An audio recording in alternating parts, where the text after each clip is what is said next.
안녕하세요. 영동과 날씨의 한희경입니다. 춥지 않은 날씨가 이어지고 있습니다. 당분간은 평년 기온을 조금 웃돌겠는데요. 주 후반으로 갈수록 기온이 조금씩 더 오르면서 이번 주말에는 날씨가 많이 포근해지겠습니다. 문제는 대기 질입니다. 지금 전국적으로 초미세먼지 농도가 나쁨에서 매우 나쁨 수준을 보이고 있는데요.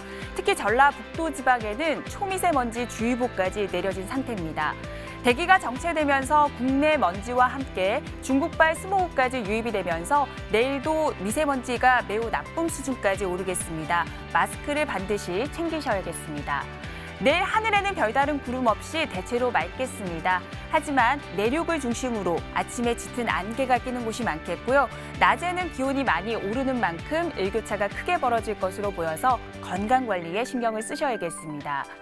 지금 우리나라 상공에 별다른 구름은 없는 상태입니다. 하지만 어제 내린 눈비 때문에 지표면의 습도가 아주 높은 상황인데요. 밤 사이에 복사 냉각까지 활발하게 이루어지면서 내륙 지방을 중심으로 안개가 점점 더 짙어질 것으로 예상이 됩니다. 내일 우리나라는 이 고기압의 영향을 받겠습니다. 따라서 전국적으로는 별다른 구름 없이 대체로 맑은 날씨가 이어지겠는데요. 다만 아침에 꼈던 안개가 낮 동안에도 연무나 방무 형태로 남아있겠고 또 먼지까지 가세해서 시야가 많이 답답할 것으로 전망이 됩니다. 내일 아침 기온은 춘천이 영하 5도, 서울과 청주, 전주, 광주가 영하 2, 대구가 영하 1도 등으로 오늘과 비슷하거나 조금 낮겠고요. 북한의 경우 강계가 영하 10도, 함흥은 영하 4도가 예상됩니다. 한낮의 기온은 오늘과 비슷하거나 조금 더 오르겠습니다. 서울이 8도, 광주가 11도, 부산은 12도까지 올라서 낮 동안에는 포근한 날씨가 예상됩니다. 북한의 경우 평양이 7도, 함흥은 8도까지 기온이 오르겠습니다. 자세한 해상 날씨 보시겠습니다. 내일 서해와 남해상에는 물결이 잔잔하게 일겠습니다. 하지만 동해 먼바다는 모레까지 물결이 점차 높아질 것으로 전망됩니다. 날씨 정보였습니다.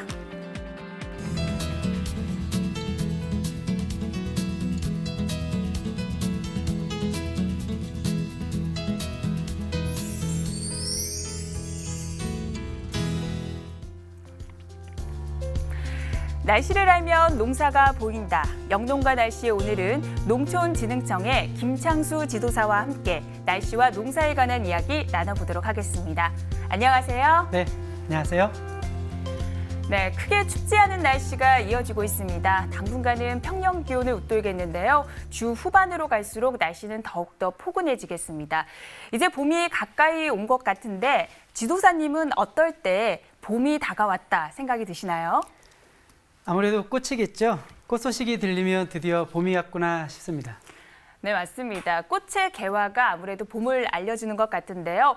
벌써 남부 지역에서는 봄의 꽃이죠. 매화가 개화했다고 합니다. 네, 겨울답지 않게 포근한 날씨가 이어지면서 매화가 예년보다 일찍 꽃망울을 터뜨렸습니다. 매화가 일찍 피면서 대표적인 봄꽃 축제죠. 광양 매화축제도 본래 예정했던 날짜보다 일주일가량 앞당겨서 시작될 예정인데요. 전남 광양의 매화축제는 오는 3월 8일에 시작해서 17일까지 열릴 예정입니다. 네, 사실 매화의 개화 소식이 마냥 반갑지만은 않습니다.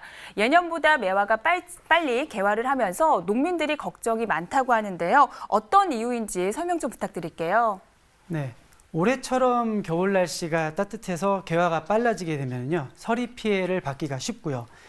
또 꽃가루를 옮겨줘야 되는 꿀벌들의 움직임이 둔하기 때문에 충분한 꽃가루 바지가 이루어질 수 없어서 결실이 낮아지게 됩니다.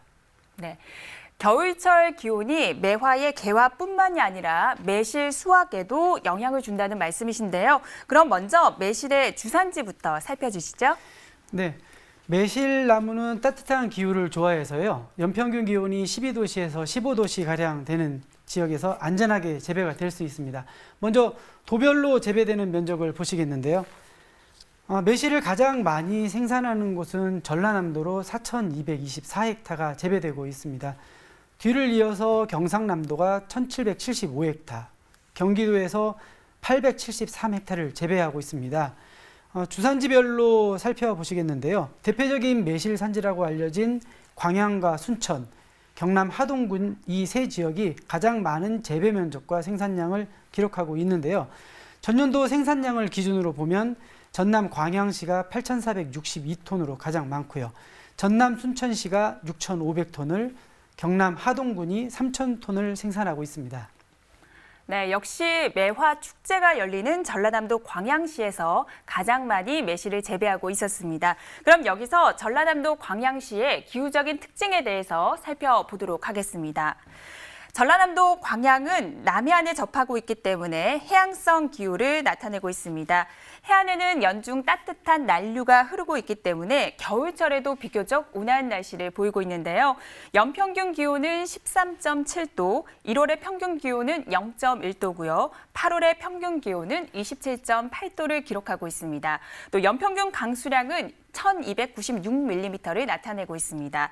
겨울철에도 비교적 높은 기온을 유지하고 있는 광양인데요. 이렇게 따뜻한 광양에서 생산되는 매실의 특징, 어떤 것들이 있을까요? 섬진강이 굽어도는 백운산 기슭에서 자라는 광양의 매실은요, 천혜의 자연 조건과 풍부한 일조량 등 지리적 특성이 매실 재배에 상당히 좋습니다. 또 여기에 오랜 재배 기술이 더해져서 최고의 품질을 만들어내는데요. 특히 광양 매실의 특징은 신맛이 강하고 향이 강하며 과육이 단단해서 매실주와 매실 음료를 생산하기에 적합합니다. 그렇군요. 앞서서 매실은 연평균 기온이 12도에서 15도 정도인 기역 지후에서 잘 자란다고 말씀해 주셨는데요. 그렇다면 매실의 구체적인 생육 온도가 어떻게 되는지 짚어주시죠. 네, 매실의 주산지인 순천, 광양, 그리고 하동 모두 연평균 기온이 12도씨에서 15도씨 정도인 지역입니다. 생육 온도를 시기별로 살펴보시겠는데요. 생육기인 4월에는 19도씨, 개화기에는 10도씨 이상을 유지를 해야 되고요. 성숙기에는 22도씨가 알맞습니다. 무엇보다도 따뜻한 기후를 좋아하는 특성 때문에 겨울에는 기온에 신경을 써야 합니다. 네, 매실이 따뜻한 날씨를 좋아하긴 하지만 이 따뜻한 날씨 때문에 개화가 빨리 되면 수확에는 안 좋다는 뜻인데요. 어떤 내용인지 설명 좀 부탁드릴게요. 네, 매실은 개화기의 늦서리와 저온 피해가 흉작과 풍작을 좌우한다고 해도 과언이 아닌데요. 개화기의 동해 온도를 살펴보면 이해하기가 더욱 쉽습니다. 화면으로 보시면 텐데요. 매실의 꽃 동해 온도는 영하 8도, 그리고 개화 후에 어린 과실에서는 영하 4도씨에서 동해가 발생을 하기 시작합니다. 꽃의 경우 개화기에 영하 8도씨에서 1시간 정도 있게 되면요, 꽃의 50% 정도가 피해를 받고요. 영하 10도씨에서 1시간 반가량 있게 되면 꽃의 기관이 완전히 얼어 죽게 됩니다. 따라서 개화기에 늦서리가 내리는 지역이나 저온이 빈번한 지역, 그리고 바람이 심하게 부는 지대는 따뜻한 지방이라고 할지라도 매실 재배에 적지라고 할 수는 없습니다.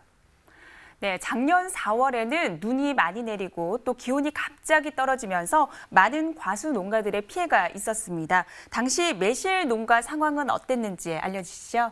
네, 당시 매실뿐만 아니라 다른 과실에도 문제가 있었는데요. 전라남도 전체 과수 농가에서 큰 피해를 입었습니다.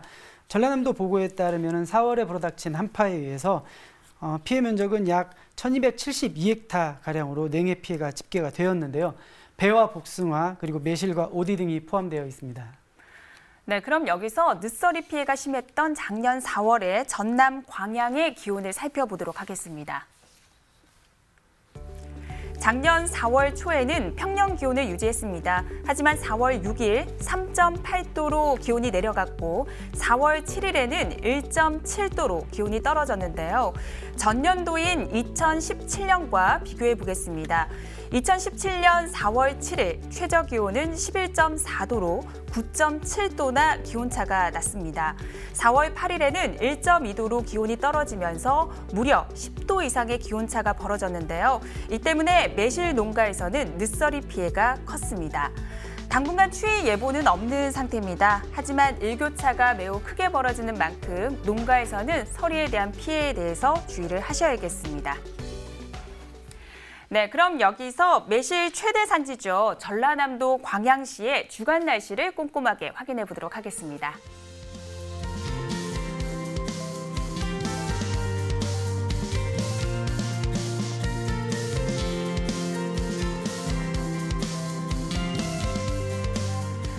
네, 요즘 세계적으로 한류가 아주 인기입니다. 문화 콘텐츠뿐만이 아니라요. 한식, 즉 우리 먹거리도 마찬가지인데요. 그중에 경상남도 하동의 매실이 아주 큰 인기를 얻고 있다고 합니다. 네, 맞습니다.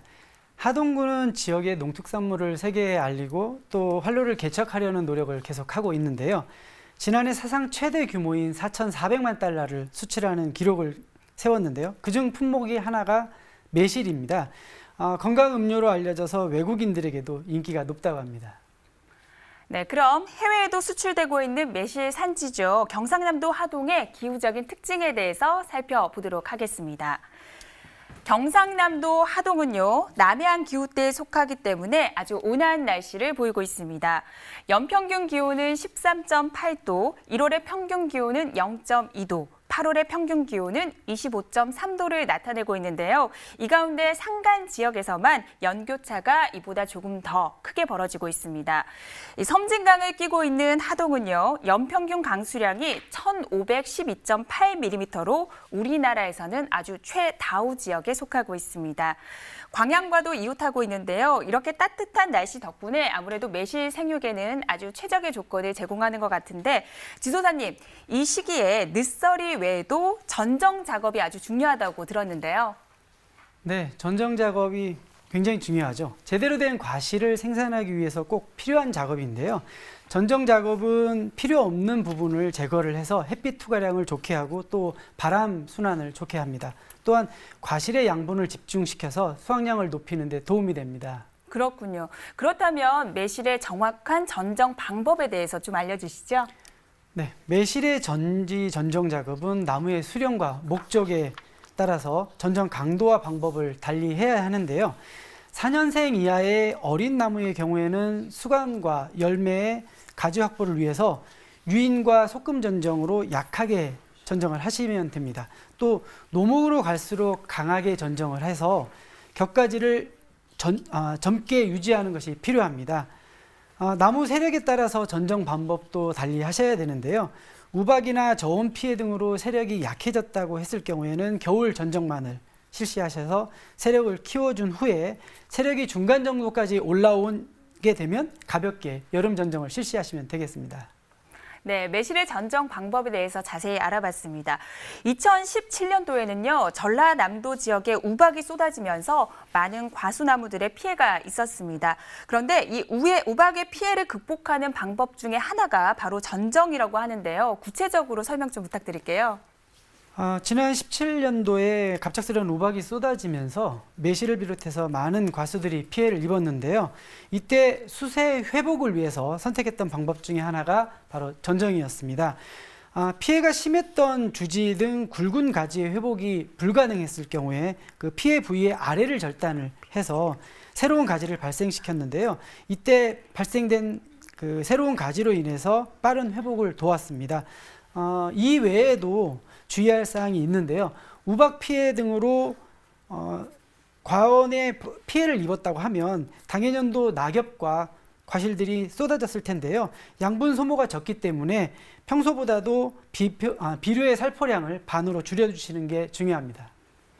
네, 전정은 수확량을 높여주는 동시에 우박의 피해를 줄여줄 수 있는 아주 중요한 작업입니다. 꼼꼼하게 작업해 주시면 좋겠습니다. 그런데요, 이 매실과 살구를 혼동하는 경우가 아주 많습니다. 네, 맞습니다. 청매는 겉모양이 성숙하기 전 플럼커트나 살구와 비슷해서 매실을 정확하게 구분하지 못하는 생산자들에 의해서 미성숙과들이 매실로 유통 판매되는 경우도 있는데요. 화면을 보시면서 비교를 해보시겠습니다. 왼편에 있는 것이 미성숙 살구고요. 오른편에 있는 것이 바로 매실입니다. 육안으로는 파악하기가 상당히 어려운데요. 일반적으로 매실에 가까울수록 개화기가 빠르고 과실이 작은 편이면서 신맛이 높죠. 또 과실 안에 있는 핵을 분리하기가 쉽지 않습니다. 네, 사실 저도 이렇게 딱 겉으로 봐서는 구분하기가 매우 힘들거든요. 네, 맞습니다. 매실과 살구는 근연종이기 때문에 서로 꽃가루를 주고받을 수 있습니다. 그래서 잡종 품종들이 많은데요. 그 유형 관계에 따라서 순수 매실 그리고 살구성 매실, 중간계 매실, 그리고 매실성 살구, 순수 살구 등으로 구분을 합니다. 재미있는 것은 매실성 살구 중에 한 품종인 풍우라는 품종이 있는데요. 과실 성분이 매실에 가까워서 일본에서는 매실로 분류되어 재배되고 있을 정도입니다. 그렇군요. 그렇다면 이 매실과 살구를 조금 더 잘 구분할 수 있는 방법 좀 설명해 주시죠. 매실과 살구는 형태와 생태적 차이를 기준으로 명확하게 구분을 할 수 있는데요. 표를 보시면서 설명을 드리겠습니다. 매실은 비교적 온난한 지역에서 자라며 강한 직립성을 지닌 살구나무와는 달리 가지가 옆으로 퍼지는 특성이 있습니다. 그러나 나무로 구분하기는 쉽지 않고요. 제일 확실한 방법은 바로 잎입니다. 매실 나무의 잎은 뾰족하고 길죠. 그리고 녹색을 띠는 반면에 살구나무의 잎은 둥글고 약간 붉은 빛을 띠는 것이 특징입니다. 또한 성숙한 과실 색깔을 보면 더 정확히 구분을 하실 수 있는데요. 매실은 옅은 황색인 반면에 살구는 오렌지빛 색깔에 가깝습니다. 네, 살구와 매실을 구분하는 데 많은 도움이 됐을 것 같습니다. 마지막으로 매실을 재배할 때 주의해야 되는 병해충이 있다면 어떤 걸 꼽을 수가 있을까요? 네, 매실에서 자주 나타나는 병 중에 하나가 바로 검은별 무늬병이 있는데요. 수확량에는 큰 지장을 주지는 않지만 품질을 떨어뜨리는 중요한 요인 중에 하나입니다. 빗물에 의해서 전염되기 때문에 수확기에 비가 자주 내리게 되면 방제에 신경을 쓰셔야 됩니다.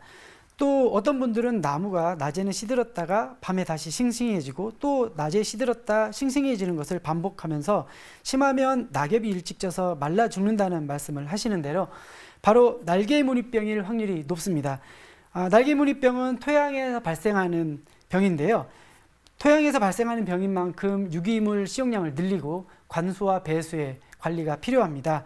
그래서 급격한 건습을 막아주는 것이 중요하겠습니다.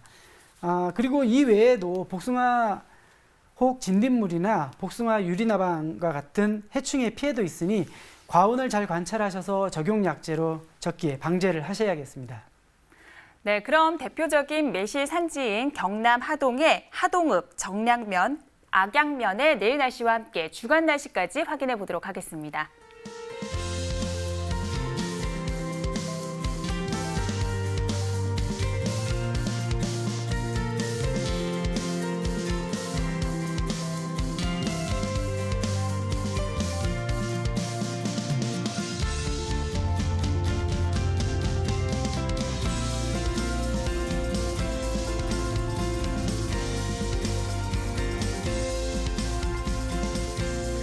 오늘은 장아찌나 음료 등 다양하게 활용되고 있는 매실에 대해서 자세히 알아봤습니다. 도움 말씀 주신 김창수 지도사님 감사드립니다. 네, 고맙습니다.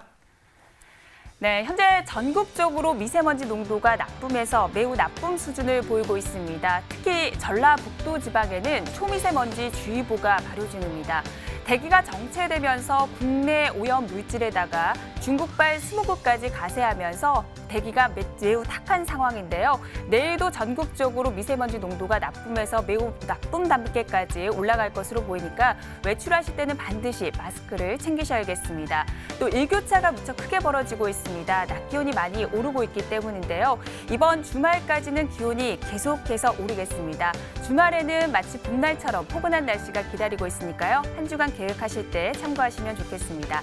저희 영농가 날씨는 내일 저녁 8시 30분에 다시 찾아뵙겠습니다. 고맙습니다.